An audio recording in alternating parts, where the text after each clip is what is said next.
ginagawa nila ng PAI? Sa June, this coming month, June 19, 20, 21, magkakaroon tayo ng Asian Games Trials. Dito gaganapin sa Rizal Memorial. It will be open category kasi nga open ang So, national tryouts tayo for Asian Games.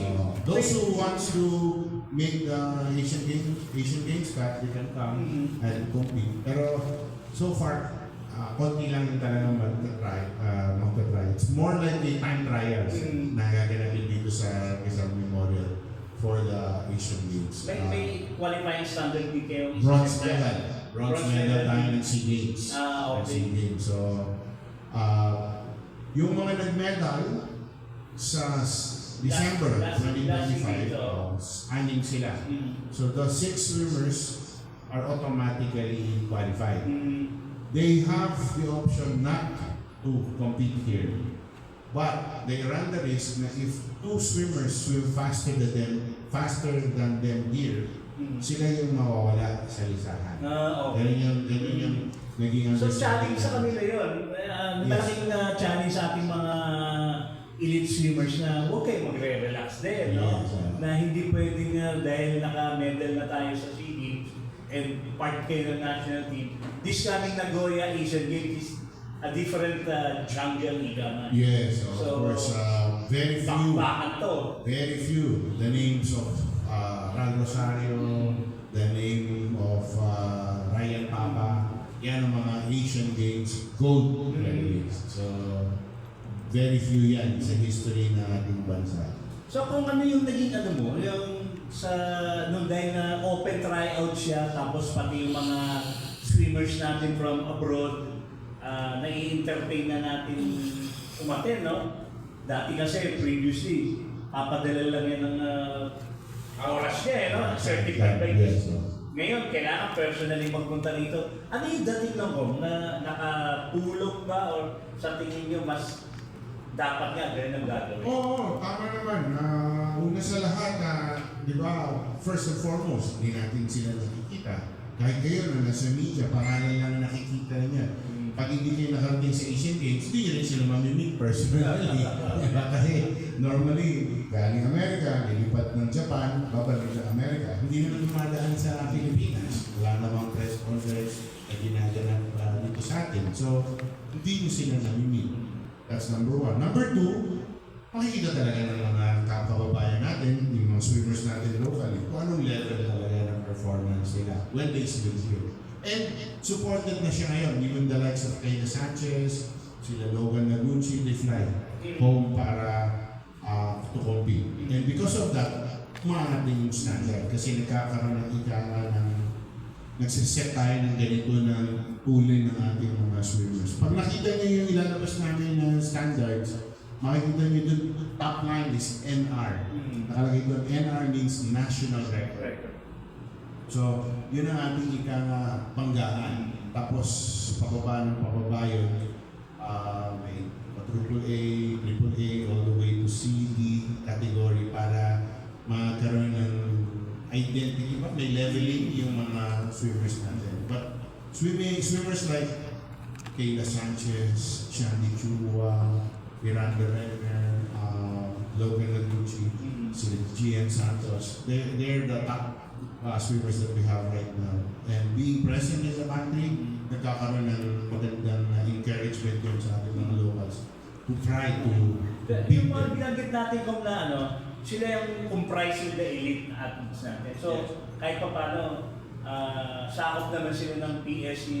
Yes, National Training Pool. Yes, National Training Pool sila. Continue pa rin sila. Yes. Then I believe nag-aaral to sa abroad pa sila Gian, di ba? Nag-aaral sa abroad, sa New York, si Gian Santos. So, full support naman ng Philippine Sports Commission. Tsaka kaya nagugulat din ang PSC dahil ang dami naming requests sa mga NTP. Kasi nga po, ang Philippine Aquatics ay 5 disciplines. Swimming, water polo, diving, artistic swimming, open water. So, yung apat na discipline na yun, siyempre, pag may national team ka, re-request mo. Speaking of open water nga pala, kung kailangan mo rin makabuo ng team dyan for... Yes, oo. Yun nga. Pagkakataon ko na ito, i-announce next weekend ang ating open water trial sa Boracay. Nagaganapin natin. So, full support po ang napakagandang isla ng Boracay under the leadership of Mayor Floribar Bautista at si Governor Miraflores ng province of Aklan for this event. Ito ay preview. So the trials will be June 5, 6, 7 sa Boracay. Tapos ang Southeast Asia Open Water Swimming Championships August 21, 22, 23 in the same venue sa Boracay Island. So it's going to be held in Boracay New Coast. This is a beautiful facility within Mega World, Drew Tan Group. So nandun siya, ang ganda ng facility. Tapos beautiful talaga. So it will be a course run. At the same time, 10 kilometers na Langoy, 5 kilometers na Langoy, 3 kilometers, 2 kilometers. Yung 3 and 2, meron siyang festival na flavor. So, basically, yung mga enthusiasts na, mga mahilig mo in open water sa dagat, mga nagta-triathlon, nagta-open water, they are encouraged to participate here. At the same time, maki-jam na rin doon sa mga swimmers talaga. Diba? So, sabi ko nga, yung mga open water, dito lang sa Philippine Aquatics, dito makakalangoy ka ng 18 kilometers in. So, doon sa mga medyo extreme. Ito, sumugin yan to. Medyo marami tayong mga... Di ba sa trial ko, maraming nagpaparticipate. Marami. Oo. Pero iba kasi itong level ng na Filipino Aquatics. Kaya sabi ko nga, this is a challenge for those who are extreme enthusiasts. Kasi pag umuwi ka ng triathlon, lawin mo dyan 4 kilometers. Mahaba na yan, di ba? Yung iba namang mga nag-distance talaga, 10. Pero sa Filipino Aquatics, 10 plus 3 plus 5. Kung gusto mo. Pwede ka naman pumili lang ng 10, or pwede lang 5, or pwede lang 3. Pero kung gusto mo salihin, tatlo, you can do it. So, Friday, Saturday, Sunday, yun lang gawin. So right now, Tom, kumusta yung turnout? Marami. We have 181, 182 today for the trials. Up to today na lang yung registration. And then sa August 21, we're looking at mga 250 for... Yan yung Asian, Yun na yung ASEAN, Southeast Asian level na. Best of the best. Yung mga nag-gold medalist to SEA Games, yung mga darating dito. To swim the 10 kilometers, 5 kilometers. Tapos, inopen ko din natin yung festival para rin sa ating mga foreign guests. Kaya anak mo yung gold medalist sa SEA Games, diba? 10 kilometers. Lumalaway ka rin ng open water. Sumali ka sa festival. Diba? So, magiging family affair na rin siya.